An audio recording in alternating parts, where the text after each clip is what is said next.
አጠቃላይ የኢንቨስትመንት ኢንቫይሮንመንቱ ምን ይመስላል የሚለውን ነገር በተለይ ላለፉት 5-6 አመታት የወጡ አዳዲስ ኢንቨስትመንትን ፖዚቲቭሊ በመልካም ሁኔታ ለማበረታታት የወጡ ህጎች አሉ። ሌጋል ፍሬምወርክ እነዚህ ኢንክሉዲንግ የኢንቨስትመንት አዋጅ አለ። ንግድ ህጉ ከ60 አመት በኋላ ተሻሽሏል። ሌሎች የብሔራዊ ባንክ አምና የምናውቀው ነው ግሪን ቡክ በሚል ትልልቅ ብዙ አመት የቆዩ ዳይሬክቲቮች ተሻሽለዋል። ሪሰንትሊም ኢንቨስትመንትን ለማበረታታት አምና የወጣ የልዩ የኢኮኖሚ ዞን አዋጅ አለ፣ ስፔሻል ኢኮኖሚክ ዞን አዋጅ።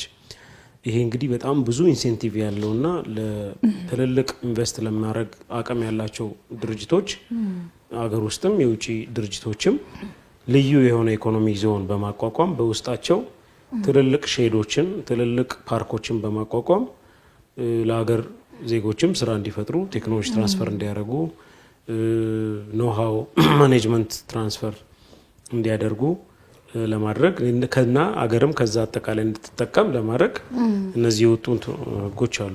ሶ ኢንቨስትመንት ማለት አንድ ሰው በብድር ወይም ደግሞ በራሱ ካፒታል መዋጮ በማድረግ ካምፓኒውን ያቋቁማል።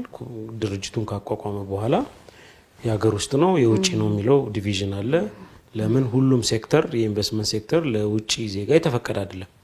ሶ ሪሰንትሊ በነበረው ደንብ በኢንቨስትመንት ደንብ መሰረት የተከለሉ ሴክተሮች አሉ። አንድ ሰው ለምሳሌ እንደ ኬንያ መጥቶ ኢትዮጵያ ውስጥ ጠበቃሉን ቢል አይችልም። በምር የተከለከለው ኢንቨስትመንት አዋጅ ደንብ በግልጽ ተቀምጧል። ጸጉር ቤት ልክፈት ቢል አንድ ቻይናዊ አይችልም።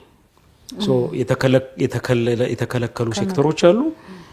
በተለይ ላርጅ ስኬል የሆኑ እንደ ግብርና፣ አግሮ ፕሮሰሲንግ፣ ማኑፋክቸሪንግ እነዚህ ከመከፈታቸውም በላይ መንግስት ከፍተኛ የሆነ ኢንሴንቲቭ ይሰጣቸዋል፣ ማበረታቻ ይሰጣቸዋል። የቀረጥ ነፃ ማበረታቻ፣ ታክስ ሆሊዴ ከገቢ ግብር ነፃ የሚሆኑበት 5 አመት 6 አመት ዲፔንዲንግ ኦን ዘ ሴክተር